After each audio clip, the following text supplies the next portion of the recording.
तत्पुरुषाय विद्महे महादेवाय धीमहि तन्नो रुद्रा प्रचोदयात्.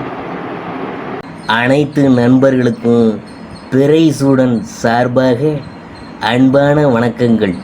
இந்த வீடியோ பிடித்திருந்தால் லைக் பண்ணுங்கள், ஷேர் பண்ணுங்கள், கமெண்ட் பண்ணுங்கள், மறக்காமல் சப்ஸ்கிரைப் பண்ணுங்கள்.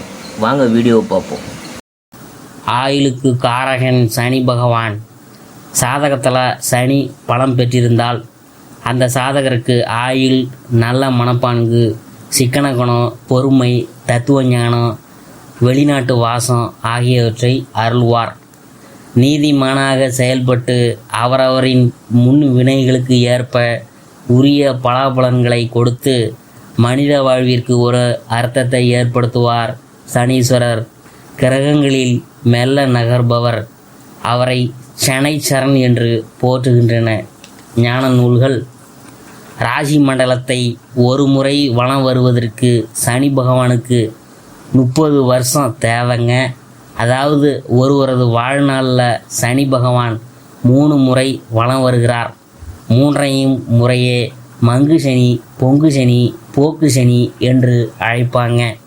கிரக பயிற்சிகளில் சனி பயிற்சிக்கு அதீத முக்கியத்துவம் உண்டு. அந்த வகையில் வரும் 29/3/2025 அன்று சனி பகவான் தன் சொந்த வீடான கும்பராசியில் இருந்து குருவின் வீடான மீனராசிக்கு பயிற்சியாகிறார். அடுத்த 2.5 ஆண்டு காலம் அவர் குருவின் வீட்டில் அமர்ந்து பலன் தர போகிறாருங்க. அந்த வகையில் இந்த சனி பயிற்சியில் கும்பம், மீனம், மேஷம் ஆகிய 3 ராசிக்காரவங்க 7.5 சனி காலத்துக்கு ஆட்படுவாங்க. 7.5 சனி என்றதும் பயங்கொள்ள தேவையில்லை. அப்படியே அஷ்டமத்து சனி, ஜென்ம சனி போன்ற நிலைமைகளை எண்ணியும் கலங்க வேண்டியதில்லை. சனி பகவான் நம் வினைகளை கரைக்க வல்லவர். இன்ப துன்பங்களை வினைப்படி செயல்படுத்தி வாழ வைப்பவர்.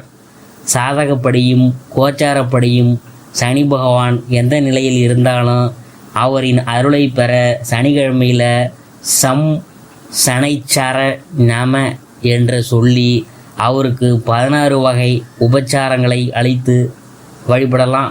சனி பயிற்சி பலன்கள் 2025 ஆண்டு மிதுன ராசியை பற்றி நாம் பார்க்க போகிறோம். திருக்கணித பஞ்சாங்கத்தின்படி வரும் மார்ச் 29ஆம் தேதி முதல் உங்கள் ராசிக்கு 10ஆம் இடத்தில் அமர்ந்து பலன் தர போகிறாரு சனி பகவான். 10ல் சனி உத்தியோகம், தொழிலை பாதிக்குமோ என்று கவலைப்பட வேணாம். இந்த வருஷம் குரு பயிற்சிங்க நிகழ இருக்குது. குரு பகவானின் சஞ்சாரம் உங்களுக்கு பக்கபலமாக இருக்க போகுதுங்க. உத்தியோகம், வியாபாரம் மட்டுமின்றி அனைத்து விஷயங்களிலும் தெளிவோடு முடிவெடுக்க வேண்டிய காலம்தான் இந்த காலம். இழந்ததை மீண்டும் பெறக்கூடிய காலமாக இது இருக்க போகுது. இழந்த பணம் கைக்கு வரும். மனைவி வழியில் ஆதரவு பெருகும். வீட்டை கட்டி முடிக்க எதிர்பார்த்த வங்கியில் கடனெல்லாம் கிடைக்க போகுது. சொந்த ஊரில் இழந்த செல்வாக்கை மீண்டும் பெறுவீங்க. பேசாமல் இருந்து வந்த சகோதரர் இனி பேசுவாருங்க. குழந்தை இல்லையே என வருந்திய தம்பதியருக்கு குழந்தை பாக்கியம் உண்டாகும். உங்களுடன் பழகிக்கொண்டே உங்களுக்கு எதிராக செயல்பட்டவர்களை நீங்கள் ஒதுக்க போகிறீங்க. கைமாற்று கடன்களை அடைப்பீங்க. தந்தை வழியில் எதிர்பாராத வகையில் சில அனுகூலங்கள் உண்டாகும். உங்களில் சிலர் சேமிக்க தொடங்கும் அளவுக்கு சூழல் சாதகமாக இருக்க போகுது.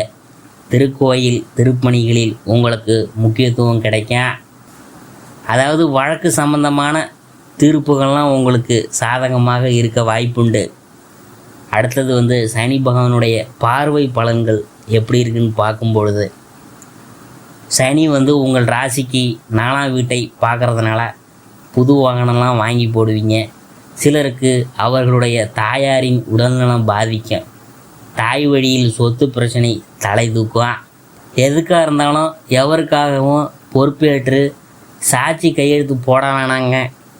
சனி வந்து உங்களின் 7ஆம் வீட்டை பார்க்கறதுனால உங்களுடைய மனைவிக்கு உடல்நல பிரச்சனைகள் ஏற்பட்டு பின்னர் வந்து சரியாகும். விஐபிகளின் அறிமுகம் கிடைக்கும். சனி பகவான் உங்களின் 12ஆம் வீட்டை பார்க்கறதுனால தூக்கமின்மை, சுப விரயங்கள் ஏற்படும். மொத்தத்தில் வேலை பளுவும் சவால்களும் உண்டு என்றாலும் கூட உங்களுக்குள் தன்னம்பிக்கை வளரும் காலமாக அமையப்போகுது. குறிப்பாக இந்த ராசியை சேர்ந்த மிருகசீரிட நட்சத்திர அன்பர்கள் வியாபாரம், தொழிலை விருத்தி செய்யலாம். அதே நேரம் ஏதேதோ வாய்ப்புகள் வருகிறது என்பதற்காக புதிய வேலைக்கு முயற்சிக்க வேண்டாம். மே மாதம் வரையிலும் சின்ன சின்ன குழப்பங்கள் உண்டு என்கிறதுனால அப்போது வரை எந்த ஒரு புது முடிவுகளும் வேண்டாம். திருவாதிரை நட்சத்திரக்காரங்களுக்கு செப்டம்பருக்கு பிறகு நல்ல காலம் பிறக்கும். புதிய திட்டங்களை அப்போது செயல்படுத்தலாம். புனர்பூச நட்சத்திரக்காரங்களுக்கு பயணங்கள் அதிகமாகும். மற்றபடி மிதுன ராசியை சேர்ந்த மாணவர்களுக்கு மதிப்பெண் கூடும். இளையோருக்கு அவர்கள் விரும்பிய வகையில் திருமணம் நடக்கும். வியாபாரம், தொழிலில் பெருகும். உத்தியோகம் கிடைக்கும். இவை ராகு கேது பெயர்ச்சிக்கு பிறகு நடக்கும். வருமானம் பெருகும். தொழில் மேன்மைக்காக, சுப செலவுக்காக அளவுடன் கடன் வாங்கலாம். எனினும் எவருக்கும் ஜாமீன் கொடுக்க வேணாம். பெண்களுக்கு சந்தோஷமான சூழல்கள் அமையும். புது உறவுகளும் வந்து சேரும். சொத்து விவகாரங்கள் சாதகமாக முடியும். அச்சமே தேவையில்லை. கலைஞர்களுக்கு விருதும் பரிசும் கிடைக்க வாய்ப்புண்டு. வீண் விமர்சனங்களை குறித்து கவலைப்பட வேணாம். அறிவியல் சம்பந்தப்பட்டவங்களுக்கும் புதிய கண்டுபிடிப்புகள் கைகூடும். அதனால் விருதுகளும் கிடைக்கும். பொதுவாகவே நன்மைகள் கூடும் காலம்தான் இது. உத்தியோகத்தை பொறுத்தவரை முன்னேற்றங்கள் இருந்தாலும் சில சவால்களை நீங்கள் சந்திக்க நேரம். எனவே உங்கள் கடின உழைப்பு அவசியம் தேவைப்படுது. அப்பொழுதுதான் பணியில் உங்கள் இலக்குகளை நீங்கள் அடைய முடியும். சனி பகவான் நீதி போல செயல்படுவார். எனவே உங்கள் உத்தியோகம் மற்றும் தொழில் முன்னேற்றத்திற்கு உங்கள் செயலில் நீதியையும் நேர்மையும் இருக்க வேணும். இந்த காலகட்டத்தில் பணிகள் அதிகமாக காணப்படும். சோதனைகள் இருந்தாலும் உங்கள் திறமையை பயன்படுத்தி கடினமாக உழைப்பதன் மூலம் உங்கள் முயற்சிக்கான பாராட்டும் அங்கீகாரமும் பெறுவீங்க. திருமணத்துக்கு காத்திருந்தவங்கள் தங்களுக்கு ஏற்ற துணையை கண்டுகொள்ளலாம். திருமணம் சார்ந்த உங்கள் முயற்சிகள் அனைத்தும் கைகூடும். திருமணத்தில் இருந்து வந்த தடைகள் மற்றும் தாமதங்கள் விலகும். இந்த காலகட்டத்தில் உங்கள் தந்தையின் ஆதரவை பெறுவீங்க. தாயுடன் கருத்து வேறுபாடுகள் இருக்கலாம். எனவே தாயுடன் சுமூகமான உறவை பராமரிக்கிறது கடினமாக இருக்கலாம். எனவே பொறுமையாக செயல்பட வேணும்.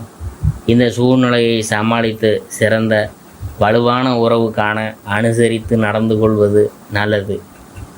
மேலும் எந்த ஒரு கருத்தையும் வெளிப்படையாகவே கூறுவது நல்லது. திருமணமான தம்பதிகளுக்கு இடையே உறவு சுமூகமாக இருக்கும். உறவில் நெருக்கம் மற்றும் பிணைப்பு இருக்கும். எனவே சில தற்காலிக பிரச்சனைகளை நீங்கள் சந்திக்க நேர்ந்தாலும் பரஸ்பரம் ஆதரவு அளிக்கிறதும் ஒருவருக்கொருவர் கனிவுடன் நடத்துவதும் சவால்கள் மற்றும் மோதல்களை எளிதாக்கும். அனுசரித்து நடந்து கொள்வதும் புரிந்துணர்வை வளர்த்து கொள்வதும் முக்கியம். பரஸ்பர புரிந்துணர்வும் விட்டு கொடுத்து நடந்து கொள்வதும் உங்கள் துணையுடனான உறவை வலுவாக்கும். இந்த பெயர்ச்சி காலகட்டத்தில் உங்கள் நிதி நிலைமையில் ஏற்றம் இருக்கும். என்றாலும் நீங்கள் கவனமுடன் செயல்பட வேணும். வரவு செலவுகளில் அதிகம் கவனம் செலுத்த வேணும். ஆடம்பர செலவுகளை தவிர்க்க வேணும். நிதி குறித்த அவசர முடிவுகளை எடுக்கிறத தவிர்க்கணும். கடன் வாங்கிறத தவிர்க்கணும். பண விஷயத்தில் நிபுணர்களின் ஆலோசனையை பெறணும். பணத்தை முதலீடு செய்வதற்கு முன்னாடி ஆராய்ந்து முடிவெடுக்கிறது நல்லது. முதலீடு மட்டுமின்றி பணம் சார்ந்த எந்த ஒரு விஷயமாக இருந்தாலும் யோசித்து முடிவெடுக்கிறது நல்லது. கவனமாக செயல்படுவதன் மூலம் நிதி நிலைமையில் முன்னேற்றத்தை பார்க்கலாம். மாணவர்கள் இந்த காலகட்டத்தில் ஆக்கப்பூர்வமாக செயல்படலாம். மாணவர்களின் அறிவுத்திறன் மேம்படும். படைப்பாற்றல் வெளிப்படும். நீங்கள் கடின உழைப்பை மேற்கொள்ள வேண்டியது இருக்கும். அதற்கான பலனையும் பெறுவீங்க. வெற்றியின் உச்சத்தை அடைவதற்கு கூடுதல் முயற்சி தேவைப்படுது. உங்கள் இலக்குகளில் கவனம் செலுத்துங்க. பின்னடைவுகளை உங்களை தடுக்க அனுமதிக்காதீங்க. மேலும் உங்கள் திறமைகளை அடுத்த நிலைமைக்கு உயர்த்த உங்கள் திறன்களை நம்புங்க.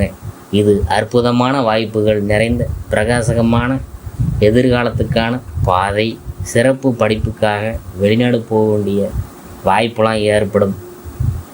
சுவர் இருந்தால்தான் சித்திரம் வரைய முடியும். உங்கள் ஆரோக்கியம் சிறப்பாக இருந்தால்தான் நீங்கள் சிறப்பாக செயல்பட முடியும். எனவே ஆரோக்கியம் மிகவும் முக்கியம். இந்த காலகட்டத்தில் உங்கள் ஆரோக்கியத்தில் சில பின்னடைவுகளை சந்திக்க வேண்டியது இருக்கும். உங்கள் ஆரோக்கியத்தில் நீங்கள் முக்கியத்துவம் அளிக்க வேணும். யோகா மற்றும் தியானத்தை மேற்கொள்வதன் மூலம் உங்கள் உடல் மற்றும் மன ஆரோக்கியம் மேம்படும். உங்களுக்கு புத்துணர்ச்சி கிட்டும். மன அழுத்தம் விலகும். ஆரோக்கியமான உணவை சாப்பிடுங்க. வயசானவங்களுக்கு உடல்நிலை சீராகிறதுக்கு நேரம் எடுக்கலாம். அடுத்தது பரிகாரம் என்னன்னு பார்க்கும் பொழுது, ஒவ்வொரு சனிக்கிழமையும் சக்கரத்தாழ்வாரை 12 முறை நீங்கள் வணங்கினீங்கன்னா உங்களுக்கு நல்லது. சுதர்சன அஷ்டகம் படிக்கலாம். இதனால் சகல தோஷங்களும் நீங்கும். மதுரை திருமோகூர் பெருமாளுக்கு திருமஞ்சனம் செய்து வழிபட்டு வந்தால் நன்மைகள் நடக்கும்.